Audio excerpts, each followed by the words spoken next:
Good morning and welcome to your Farm and Home Show. My name is Joanna Coles, and this morning we're visiting with Chris Schalk. He's the Barren County Extension Agent for Agriculture and Natural Resources. Good morning, Chris. Good morning, Joanna. Now, Chris, it's been a dry end of June, July, and it's really starting to take effect on all of our livestock producers. But sometimes I think the small ruminant producer gets overlooked. I do too. I think we see a lot in the news and whatever about the large ruminants, but the small ruminant producers, I think, inherently for the type of their operation, a lot of times they're on smaller acreage, so therefore the drought conditions affect them even more. Absolutely. And I think there's a misconception that goats will eat anything, but that's just not the case. They still need some nutritive forages, and we need to make sure to plan for that. And I think that's what I was going to say. They will eat anything, but are they going to derive any nutritional value from it? And I think that's what we need to be looking at right now. What's out there, and yes, they can utilize some forages that maybe some of our larger ruminants can't or horses can't. But we still need to be able to provide adequate. We just can't throw them out there to the wolves, so to speak. Yeah, because things are drying up. People are starting to have to think about winter feeding a lot earlier because of that. Yeah, and I think a lot of our small ruminant producers, at least the ones I work with, a lot of times keep a very small supply of winter hay, stored forage on site.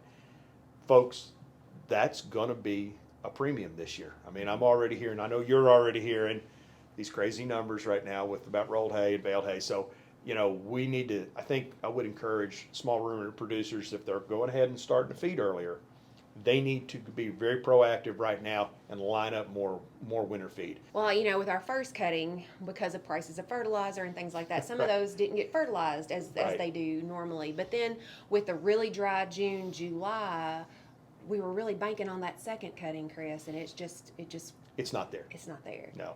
And I think, as we look at any situation, there isn't just a perfect storm, so to speak. Usually it's a whole section of things that line up. And that's like you said, we probably didn't put as much fertilizer as we did. We've certainly not had the moisture. We were banking on some stockpile, and it's not there. Absolutely. So what are some of those things that we need to think about, though? I know with beef herds, what I've recommended for people is thinking about, can you afford to carry them through the winter? Yeah, that's one big thing. I think that you can never, I don't know about your house, but at mine, we just can't outrun the checkbook. Okay, all right. So, and I think any operation, you can't outrun the checkbook. If it doesn't make sense on paper, maybe we need to downsize. We need to look at culling, and I think for our small ruminant producers specifically, many of them have a much more close relationship with their animals. Culling is hard for them. So, that's maybe when you need to bring in just a little expert advice. Bring in a colleague in the production business with you. But Joanna, I like to think about any forage that we've got. Let's spend that money and get that forage test. Let's know exactly what we've got. Because they are small ruminants.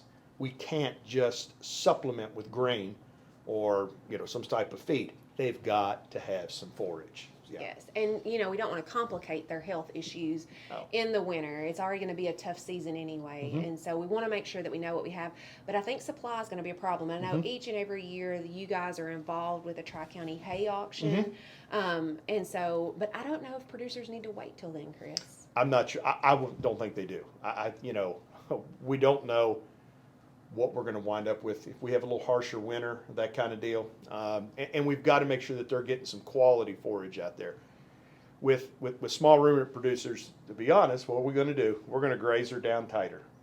When we graze down tighter, we're going to pick up more parasites. So we don't want to have, like you were talking about, complicating problems. We don't want to have ill health.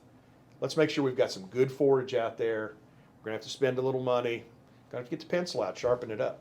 Yeah, it's going to be a tougher management decision, I think, Sure. for all livestock producers this fall. But do we have resources available to help producers make these decisions? Oh yeah, there's a lot out there. Give your extension agent a call. We've got some tools that we can work with. We can help you with rations. We can help point you in the direction of getting that forage analysis done. And then what do you do with that forage analysis? Let us help you keep your sheep and goat herd as profitable as it can be.